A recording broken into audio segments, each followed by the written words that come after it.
Well, the pro-life cause is on the minds of a lot of Americans, especially Christian Americans, as we celebrate Sanctity of Human Life Week and Sanctity of Human Life Month here in our country.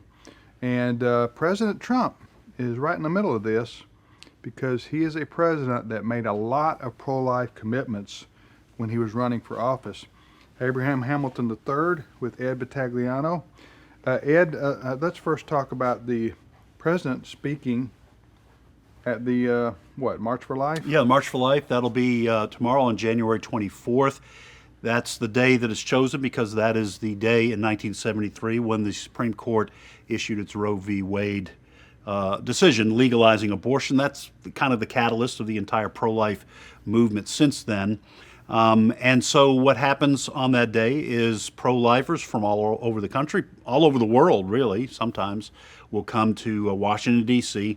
in order to march for life. The president will be the first president in history to address that gathering live. It's a tremendous statement reflecting the president's deep commitment to the pro-life cause. Now, does President Trump not understand you need to stay away from these kind of controversial events?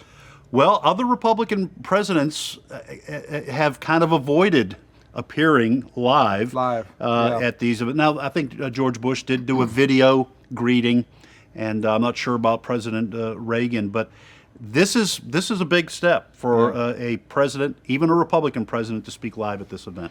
Abe, how has President Trump done in terms of policy? This is an event that he's going to say, I'm pro-life, I stand with you, but what about his practical decisions that impact the movement? Yeah, President Trump, no doubt about it, has been the most pro-life president of my lifetime, for sure. Maybe Even the pro-life Reagan? president. Yeah, even more pro-life than President Ronald Reagan.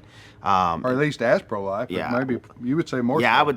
I would say more so in that you see the things he's doing. One of the most immediate things he did was to reinstitute the Mexico City policy, which prohibits international aid from our government to entities that advocate for or perform abortions outside of American borders. Judges?